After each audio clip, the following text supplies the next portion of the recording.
I'm very pleased to be able to come and speak to you at the NAS. It's one of my favorite conferences, which is why I try to come over and visit with you all when I can.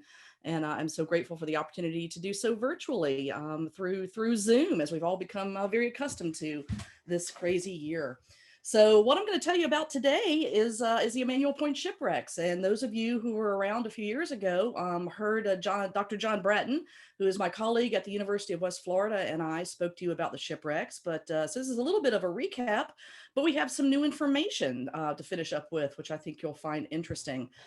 So the Emanuel Point Shipwrecks are located in Pensacola Bay, Florida, which is my hometown where I'm coming to you today from. And it's in the northern part of the Gulf of Mexico. And so to start off with, why were the Spanish poking around in the Gulf of Mexico? The answer is it was extremely important to the Spanish to stake their presence there. Here's a lovely little map. Let's see if you can see my cursor. That's sort of where Pensacola Bay is, a very northern part of the Gulf, just to the east of the major river of the Mississippi River coming down through here.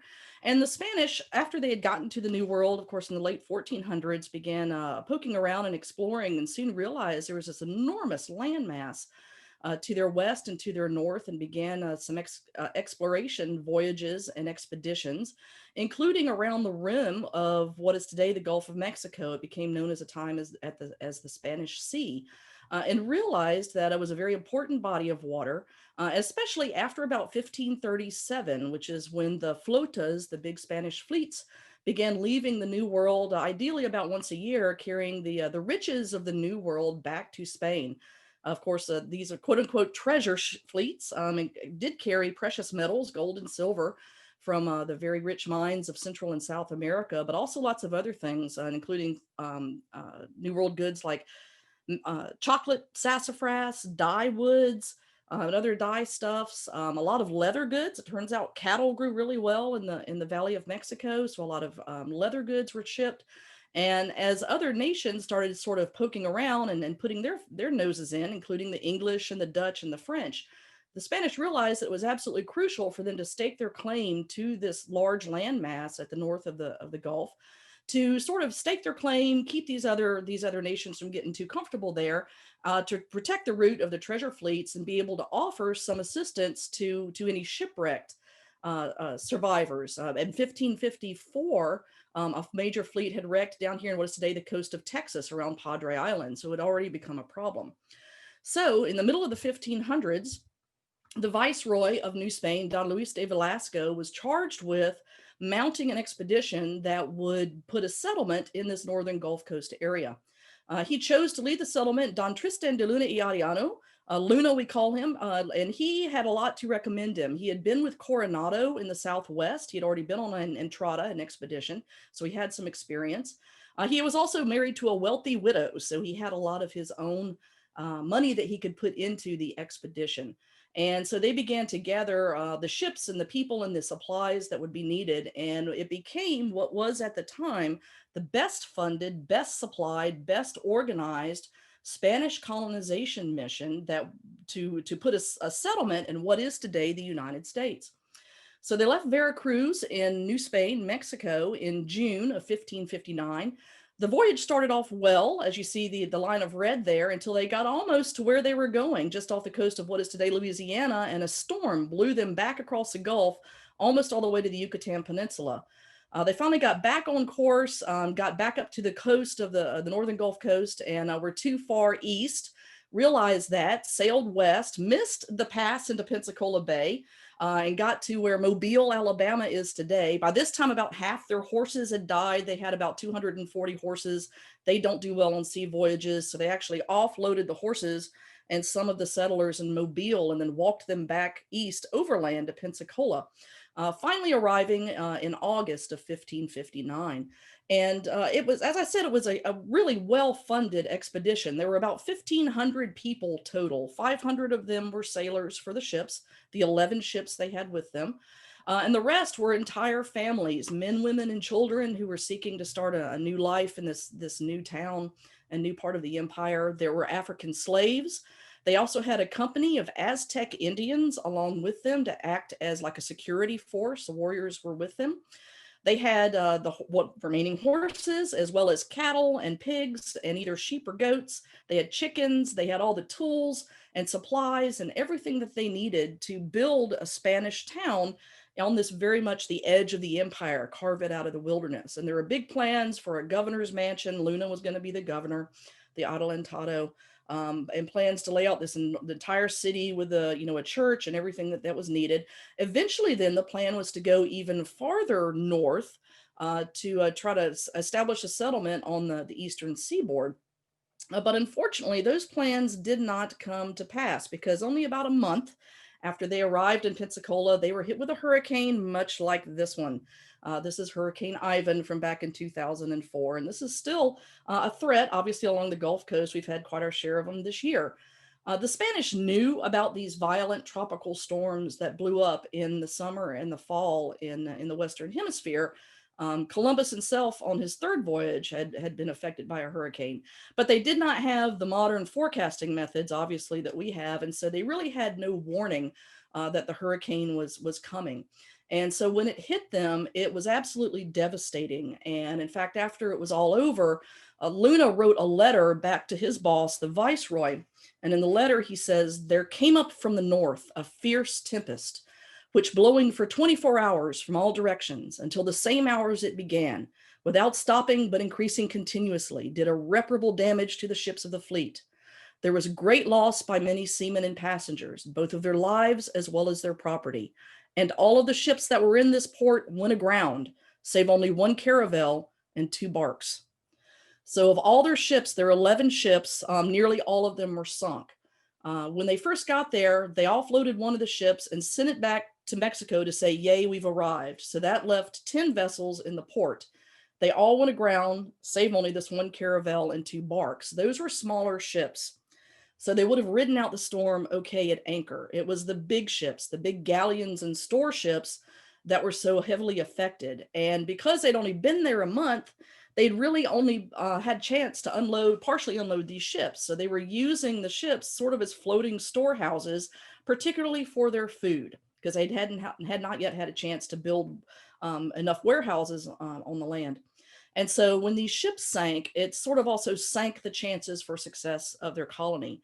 Although they certainly did try to salvage these vessels as best they could, we know now that at least a few of them were in shallow water. They could have gotten to them. The foodstuffs were ruined.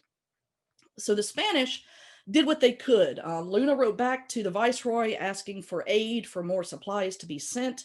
Unfortunately, the Valley of Mexico and around Veracruz had been scoured of supplies in the first place to send the expedition. There wasn't a whole lot left. The survivors, many of them wandered up into the interior, into what is today North Alabama and North Georgia, trying to get food from the native peoples. But they had already had experience with the DeSoto expedition about 15 years before, and they were not happy with the Spanish, and they kept saying, "Sure, there's food a little farther that way." And so they wandered and wandered without much success. Many of the survivors ended up being evacuated back to Mexico or to Havana. There was a lot of in the documents, a lot of descriptions of starving and really a desperate situation. And Luna himself went insane and was carried back to Spain in chains to explain to the king why he had failed in his mission. And the Spanish didn't come back to Pensacola for over 100 years, not until 1698. At that time, they settled where our Naval Air Station is today. We have found that settlement, and it's been archaeologically explored. And Pensacola has had European settlers ever since, and European presence ever since. In the meantime, the Spanish settled over on the east coast of Florida in St. Augustine in 1565. And so currently there's a big rivalry between Pensacola and St. Augustine about which is the nation's oldest city. And it's kind of fun to get someone from Pensacola and someone from St. Augustine in the same room and have them duke it out. But of course, in Pensacola, we like to claim that. So for many, many years, the only evidence that historians had about the Luna expedition were documents. There are reams and reams of documents related to the expedition, including this. This is the original letter from Luna to the viceroy that I quoted earlier that reported the loss of the fleet. But there's also decades worth of documents from lawsuits. When those survivors got back to New Spain and all the way back to Spain, There were decades of lawsuits of them trying to get back pay, widows trying to claim their husband's pay that had been lost on the expedition. And so that's how we knew a lot about the Luna expedition for many years, not having the archaeological evidence. I mentioned Luis de Velasco, the viceroy. We actually have his signature here on some of these documents, Don Luis de Velasco. And Luna, even though he was fairly wealthy, we have not been able to turn up a portrait of him, but we do have his signature, Don Tristan with a Y de Luna y Ariano. And we have this lovely little doodle. This is a doodle in one of the margins of these documents showing Luna in La Florida with some of his soldiers. And we think that this is Luna on horseback, and he's saying something probably not very nice. So let's jump ahead now about 450 years. To the early 90s. At that time, the state of Florida had a state underwater archaeologist, Dr. Roger Smith, whom some of you may have known. And Roger always had the idea to survey the bays and the inlets around Florida in a very systematic manner, looking for historic shipwrecks. And he always wanted to start in Pensacola, use it as a model that could be then transferred to these other areas in Florida because he knew of the long history there. And so in 92, he got a coastal zone management grant from the state to fund what was called the Pensacola Shipwreck Survey. And this was a 3-person crew of whom I had a great honor to be part of, one of those 3. And our job was to survey the entirety of Pensacola Bay, looking for historic shipwrecks. We had a lot of success talking to local divers and fishermen and going and exploring their dive sites and fishing sites. But we also have had an early magnetometer.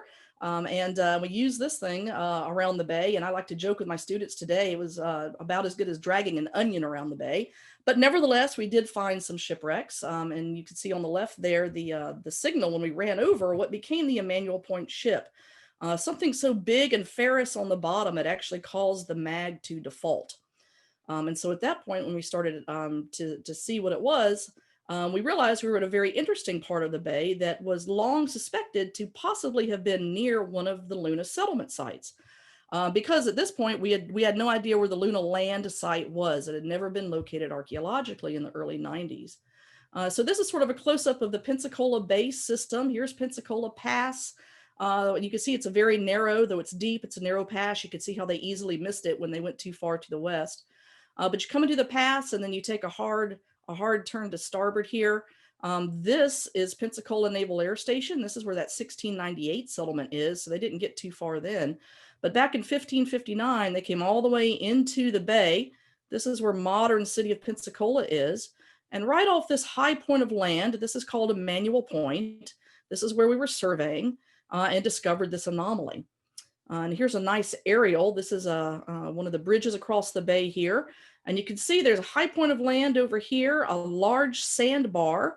And this is where an area where the water goes from fairly deep, about 30 feet deep, up to about 12 feet deep. What's that, 4 meters? And then this is one of our little bayous. We call this Bayou Tahar, but this is fed by freshwater springs. And right here, this is where our excavation platform was on the edge of this sandbar, is where we had found this anomaly. Once we began to dive and to see what had caused that anomaly, one of the first things we found was this massive pile of ballast stones. And so that's interesting, of course. So we were excited, but there's a lot of ballast in Pensacola Bay. It was a major harbor shipping port for many decades, hundreds of years. And ships would come in and dump their ballast to take on cargo. So we had found a lot of isolated ballast mounds. But in looking around, surveying around the ballast in the dark, we found this little bitty nub of metal sticking out of the sand. And so hand fanning around, it turned out to be the fluke of what became evident as an early Spanish anchor. So we got a little more excited, and then going back to the ballast mound, and this is a photo. I apologize for the poor quality. Number one, it's a very, very murky water there in the outfall from the bayou. Visibility is usually less than half a meter, only a foot or so. And also this is slides that have been scanned into photos. So they're also kind of grainy.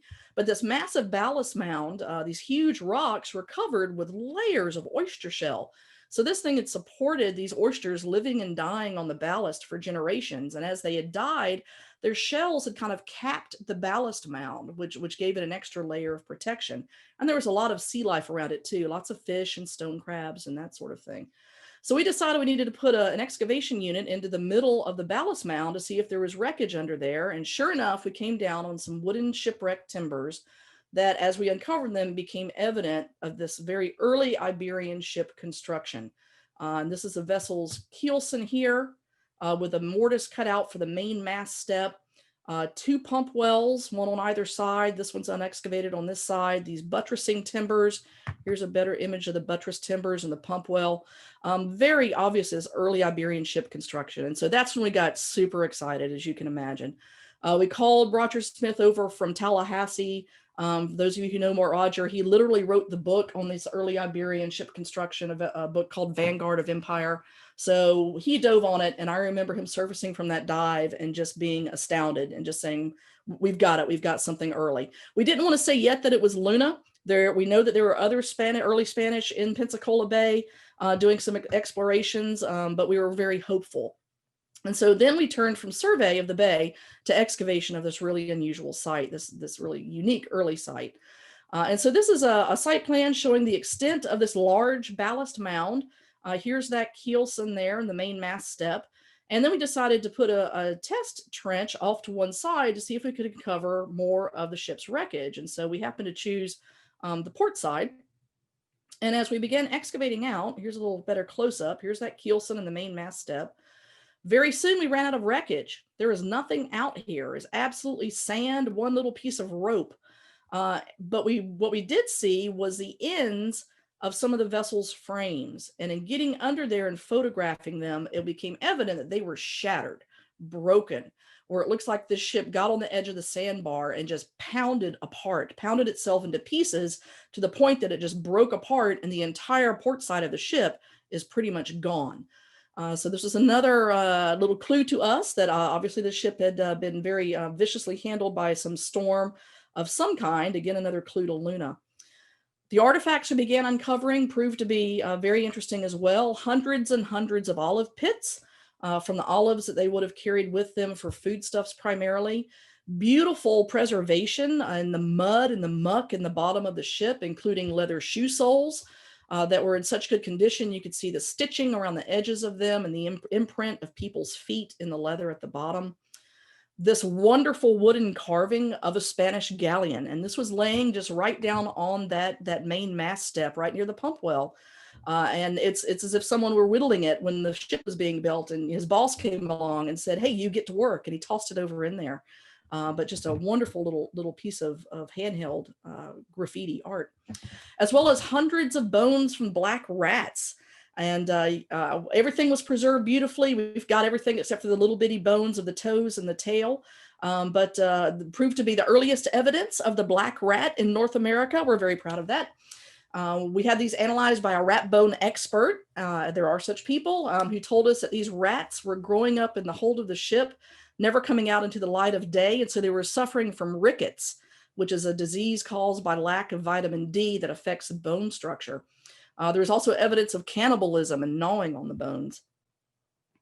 Also lots of ceramics, as you might expect. This beautiful whole plate that actually was found under the anchor. When we raised the anchor, this entire plate was found underneath it, of a type called Isabella polychrome, which was right at our contact, late 16th century time period.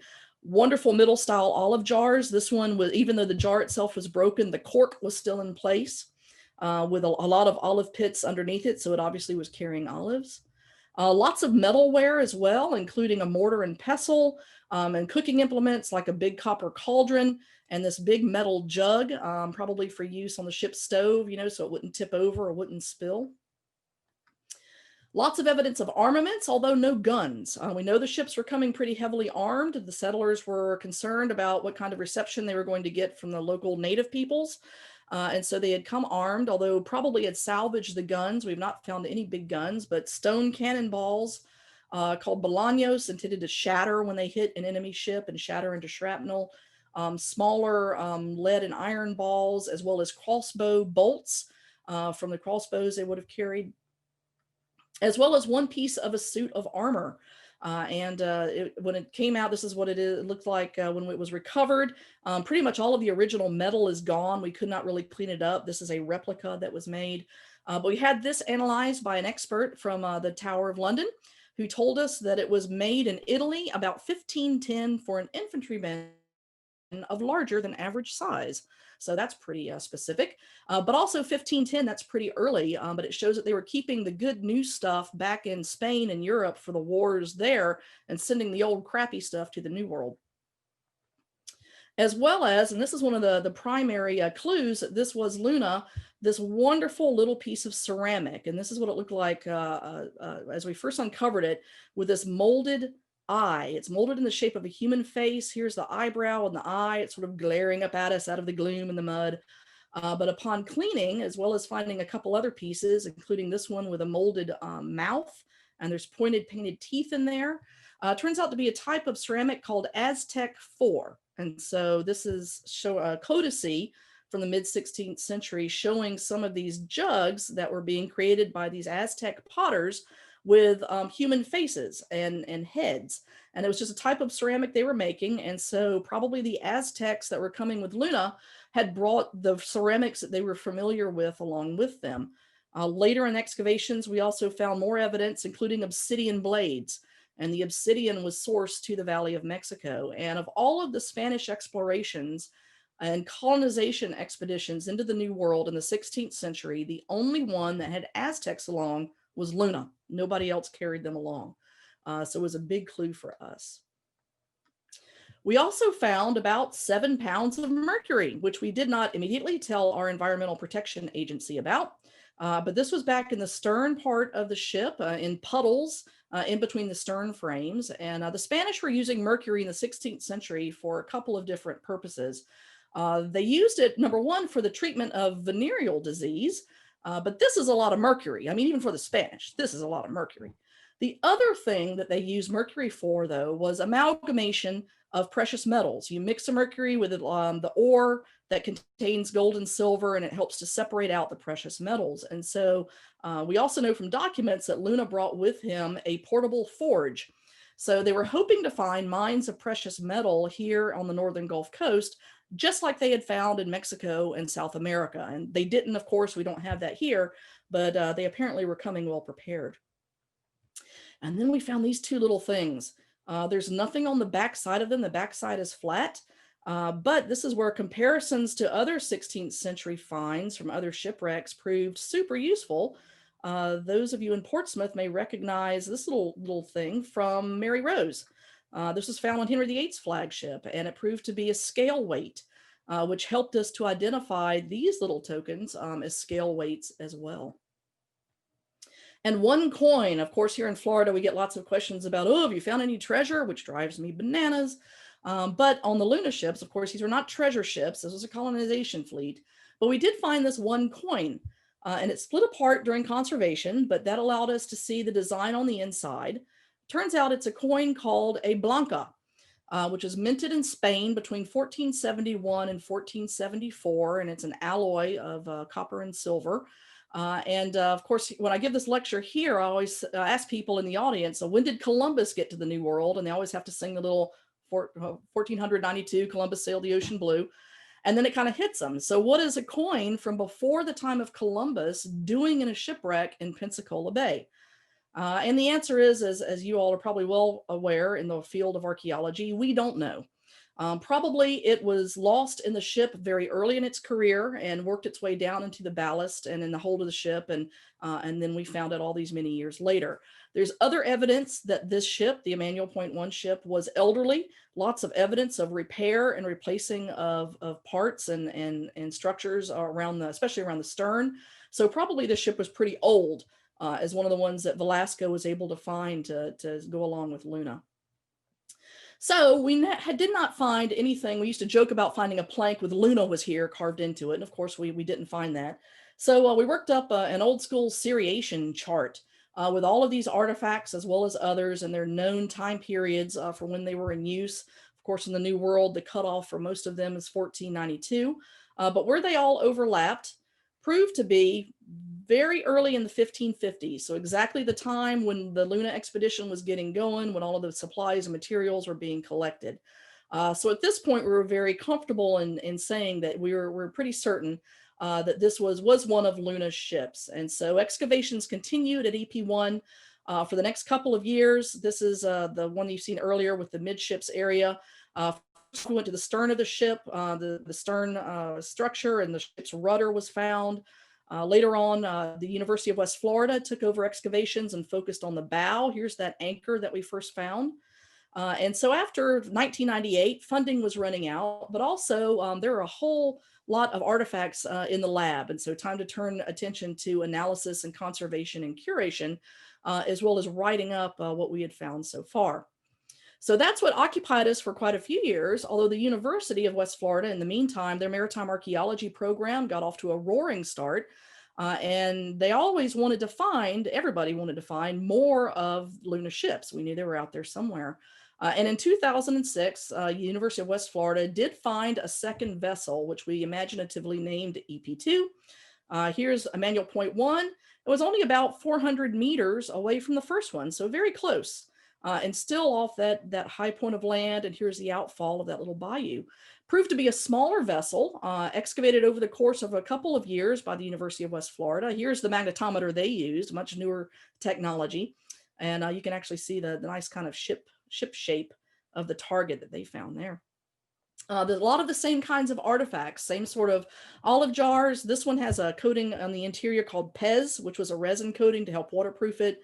Other kinds of ceramics, glazed ceramics, as well as foodstuffs, remains of mammal bones from the food they were carrying, more rat skulls, as well as remains of a cat. We found remains of a cat and kittens. So the ship's cat, unfortunately, went down with EP2, and I can't talk about that too much or I'll start crying. Wonderful little carved wooden objects. This is a little carved stopper on the right and a beautifully carved wooden spoon there on the left. And this lovely little thing, it's a little manicure set carved of ivory. The left end is a whistle, and when you blow on it, it still makes a sound. And then the right side was almost like a little Swiss Army knife. And it was like an ear pick and a nose pick and that kind of thing, and toothpick. So one little piece is missing there, but I can imagine whoever lost that was very sad. But this is the remains so far uncovered of EP2. Again, in the midships area, as well as the bow and the stern. We also found some wreckage off the tail. For a little bit, we thought, oh, maybe we have EP3, but it turned out to be the stern structure that had fallen off a stern and had gotten buried.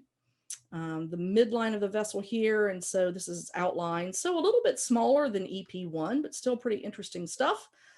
Some photos of the same kind of situation underwater, very murky water. This happened to be on a day of pretty good visibility, and a nice cross section of what the shipwreck looks like. It also had that large ballast mound with a layer of oyster shell. So although when we found it, it was covered up, it had not been covered for long because oysters won't grow if they're covered up. They've got to have open water.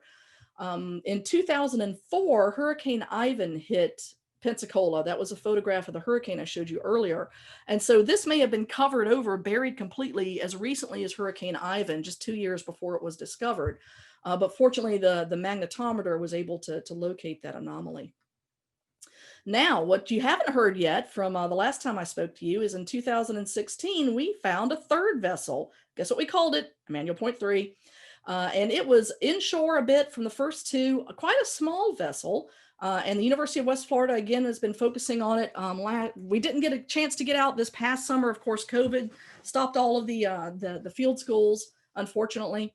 But we'll go back this summer. But in the meantime, the Luna land site was discovered. We positively identified it on that high point of land overlooking where all of the vessels have been discovered.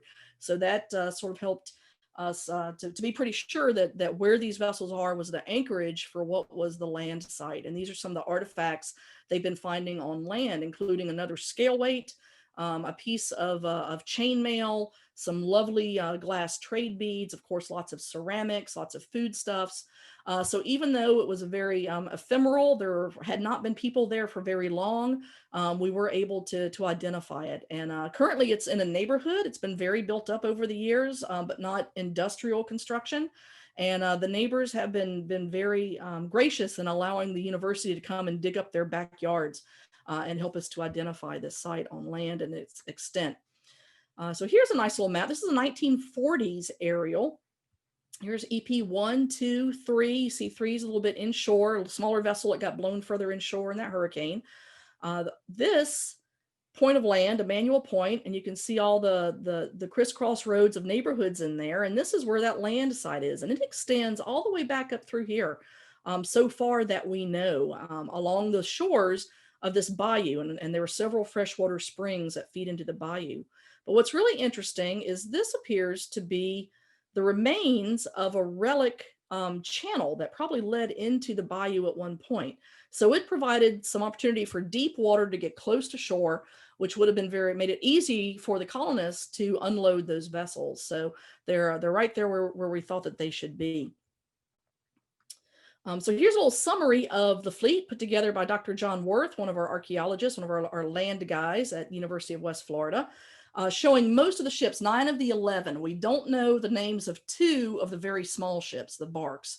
But what we do have is the names of the larger vessels, Jesus and San Juan de Ulua.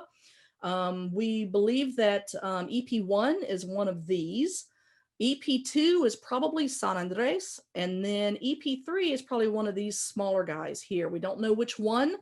We're hoping in future to be able to do some additional archival research in Spain and in Mexico and see if somewhere there's got to be manifests of what each ship carried. And if we can find those or something similar and try to identify various kinds of objects that may have been loaded on particular ships, we might be able to put names with these vessels. But the university plans to continue diving in coming years, of course, pending the pandemic and being able to get out and do research as normal, and look for the other vessels that are out there. As I mentioned, there were 11 in the fleet. 1 went back to Spain, 3 survived. And then we found 3. So there's 3 more out there. So we know they got to be out there somewhere. Of course, in a hurricane, they could have blown anywhere in the bay, but 3 are right there pretty close together. The others may be pretty close there as well. But we've also been doing quite a lot of outreach, not only with the field school students. We've now had several generations of students who have gotten wonderful survey and excavation experience on these amazing sites. But also a lot of outreach to the local community, a lot of media stuff, not only in local and national magazines, but also the local newspaper, of course, keeps up with what's going on, as well as local exhibits and information, everything from historical markers to exhibits in our local museums. And right at the foot of the bridge, you see in the photos, is a visitor center. And we've even put an exhibit there in the visitor center where visitors can look out to the location of the shipwrecks. And in the summertime, usually when there's excavation going on, they can see what's going on out there. But also, we'd like to take people out to the site when we can. We've had some youth programs taking youth clubs and groups, summer camps, out to the excavation platform. Of course, the kids don't dive, but here we had them hooked up to a monitor, and the archaeologists were showing them what's going on underwater, as well as audio, so they could hear what was happening underwater, and talking to them about diving operations.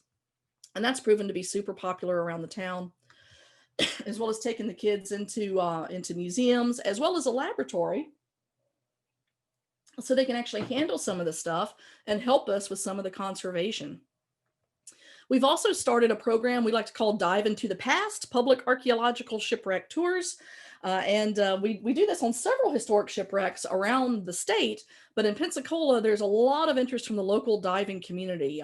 Even though it's shallow water, it's an advanced level dive because it's so dark and there can be some pretty heavy currents there.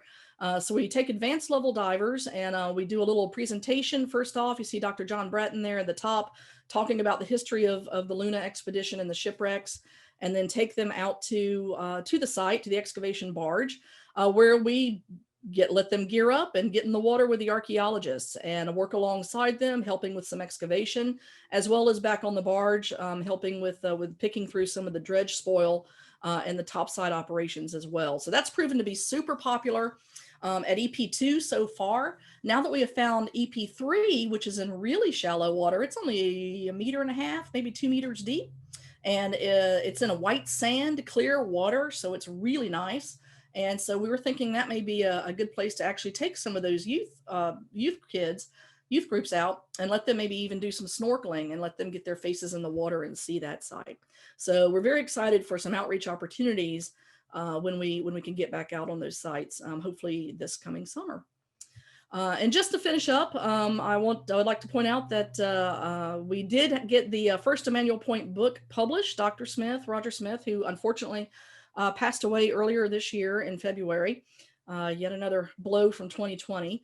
But before he passed in 2018, Rogers was determined that he was going to get this this book out, and so it was published by University Press of Florida. If you're interested, you can go to their website, upf.edu, and order it. But it's on Florida's Lost Galleon, the first Emanuel Point shipwreck, and we're all very pleased with it.